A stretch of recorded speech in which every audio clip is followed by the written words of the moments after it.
Ayan, what is up mga kapitbahay? Welcome back na naman dito sa channel natin. Okay, so ngayon mga kapitbahay, meron isa tayong subscriber na nag-message sa atin, no?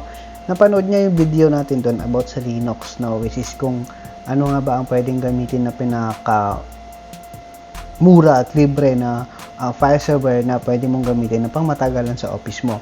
Nag-comment po siya doon kasi ang scenario po is hindi siya familiar dito sa Linux, pero kaya daw niya mag-install, pero kasi yung pag-configure lang naman kasi ng Samba, napaka-basic lang, no? Sobrang dali lang. Tapos ang nagiging problema po niya is hindi niya masyadong kabisado yung mga user policy or yung mga tag nito security or restriction by folder na i-create mo rito sa Samba file server. Medyo nahihirapan siya. Kailangan daw niya na aralin pa. So wala na daw siyang time para mag-aral or pang mabilisan lang daw. Nagtatanong po siya sa akin kung possible nga ba daw na i-implement yung file sharing, which is yung Samba file server, which is yung Ubuntu file server na ginagamit natin sa Windows server na domain controller. Ang gusto niya kasi is i-implement niya sa Windows, tapos doon na siya mag-create ng mga folder restriction dun sa domain controller niya kasi mas kabisado niya yung Windows server. Okay? Yan. So madali lang po yun mga kapitbahay, no? Kasi dito si Linux mostly kapag nakasan ka, 'di ba? Usually gamit natin NAS, which is network attached storage. Ayan. So mayroon tayong sinasabi na NAS kapag nasan na pangmayaman talaga, 'di ba? Yung sobrang daming mga hard drive, sobrang daming mga hard drive enclosure, tapos nakasan po yun, naka-network na kinukumbine ng maraming server, which is yung like for example, meron kang server na 10, tapos lahat yon naka-combine lahat yon as a file server, as a SAN. Okay? Storage Area Network, parang nakasan. Tapos, lahat ng server mo, dun lahat nagsisave yung mga configuration, yung mga backup file, yung mga cache, yung mga, basta, lahat ng mga files mo doon naka-storage, naka-image siya. So, ang ginagamit natin kasi doon is, ang tinatawag natin is mostly, ang ginagamit is iSCSI. Okay? Internet Small, ba't may commercial? Internet Small Computer System, yan. So, eto, nakapag-implement na ako nito, which is dito sa office namin, meron akong isang domain controller, which is yung testing domain lang namin. Naka-iSCSI siya dito sa pinaka-file server ko na Linux na ginagamit ko. Ayan. So, kung yung mapapansin, no? Kung yung mapapansin, sa mga malalaking company, ganun talaga ang ginagamit, no? Nakasan sila, which is naka-iSCSI connection. Which is, kapag sinabi kasi natin naka-iSCSI, kapag nag-create ka ng local volume dun sa SAN mo, tapos create ka ng iSCSI target, so, any device na naka-Windows server or naka-Windows operating system, automatic may iSCSI initiator tayo. Yan, yung iSCSI initiator, yan yung ginagamit natin para mag-connect doon sa iSCSI target na ginawa natin doon sa SAN server natin, which is kahit sa mga sa mga Synology or sa mga nabibiling file server, automatic pwede ka mag-create doon ng iSCSI target. Okay, ano nga ba ang kinagandahan ng iSCSI? Kapag naka-iSCSI ka, kapag nag-create ka ng iSCSI dun sa SAN server mo or sa NAS server mo, tapos kinonect mo siya as iSCSI initiator, yung sa client, automatic, yung kinrate mong image, si iSCSI kasi, ang tawag natin, kapag kinonect mo siya, automatic, yung drive or yung image na kinrate mo sa SAN mo, parang automatic, parang may sariling hard drive na kapag kinonect mo siya, di ba sa local network natin, kapag may NAS tayo, tapos may shared folder tayo, pwede mong i-map, di ba? I-right click mo lang, tapos i-map drive. Yun, na ma-map drive, parang yung folder lang na ma-map. Pero kapag naka-iSCSI ka, akala mo, mayroon kang physical hard drive na nakamap doon sa desktop mo. Okay? Para ganun po yung mangyayari kapag naka-iSCSI ka.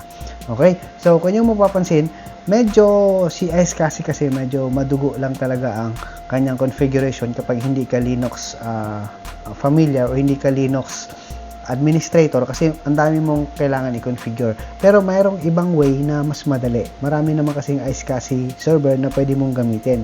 Nasa sa inyo na po yun kung saan kayo ng mas madalian. Pero yun lang yung tinatanong po niya sa akin, no? Kung pwede nga ba daw i-integrate yung Samba file server, which is yung Ubuntu file server dun sa Windows Server na 2019 niya na ginagamit niya as domain controller. Yes, ang sagot po dun is pwede, no? Kung yung mapapansin, ayan, gamit yung iSCSI. Kung yung mapapansin dito sa Linux server ko, ayan, meron akong ganun, ayan, ito yung ano ko, Ubuntu file server. Ito yung aking, ayan, iSCSI target, ayan, iSCSI target, ayan, iSCSI target. Yan yung iSCSI target ko. Kung yung mapapansin, or sa PC, kapag tinype mo is iSCSI, ayan, kung yung mapapansin, may iSCSI initiator siya. So, kapag yung iSCSI initiator, ito yung system na magko-connect doon sa tawag nito, sa SAN or sa NAS mo na naka-configure yung iSCSI target. Ayan, iSCSI initiator. Ayan, iSCSI initiator. Kapag kinlik mo yan, ganito yung mukha niyan. Ayan, kung yung mapapansin. Diba? Meron ako dyan. O, meron ako dito, diba? Sample lang po yan. Okay? So, lalagay mo lang yung IP ng NAS mo dyan, automatic mababasa niya to. O, diba? Yun yung mapapansin niya. Ayan. Yan, ganun lang kadali, no? Kung gusto mong ma-configure, ayan, kung gusto mo talaga ma-implement yon yung ganun scenario, pwede po yung gamitin, no? Gamit ka lang ng iSCSI, tapos i-iSCSI target mo lang, configure mo ron sa NAS or sa SAN mo. Kahit sa Windows, pwede ka mag-create ng iSCSI target, tapos kumari, hindi ka familiar sa Linux, kung gusto mo talaga mag-ganon, pwede ka mag-setup ng iSCSI server sa isang PC na naka-Windows, tapos pwede mo siyang i-connect through iSCSI initiator doon sa kabilang server. Ayan. Yan po yung mga ginagamit natin, no? Ayan. So, pero kung ari, doon sa topic natin, which is yung Linux Samba file server, kung gusto mo na i-connect yung image para magkaroon ka ng parang physical na hard drive doon sa Windows server mo, gamitan mo ng iSCSI target, tapos i-iSCSI initiator, tapos connect mo lang, tapos doon ka na mag-create ng folder sa every department mo para doon ka na mag-restrict sa domain controller mo ng mga security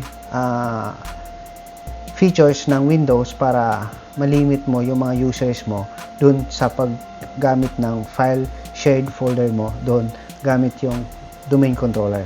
Okay? Pwede po yan. Alright, so sana may natutunan na naman kayo or may natutunan kayong kahit maliit lang dito sa vlog natin for today. Kung mayroon kayo natutunan, don't forget to hit that subscribe, like, and share, and comment na kung mayroon kayong mga katanungan. Ayan, kung hindi nyo alam kung paano mag-install ng Ubuntu file server, mag step by step or mag-grade, mayroon pa akong video niyan. Search lang po nyo sa channel ko, makikita nyo po doon kung paano. Pero wala akong video about doon sa iSCSI server, iSCSI target, kasi wala akong available na server sa bahay kasi hindi ko na siya pwedeng galawin. Dito sa office wala na rin kasi yung NAS ko naka-iSCSI na, hindi ko na siya pwedeng pero napakadali lang mag-configure ng iSCSI. Nandito lahat sa Google, no? Madaling sundan lang. Kaya kayang-kaya nyo po yan. Okay? Install lang kayo ng Ubuntu file server, tapos Samba, tapos configure nyo. Tingnan na lang po nyo sa channel ko. Makikita nyo po doon yung tutorial. Okay? So, maraming salamat. God bless and peace and thank you so much.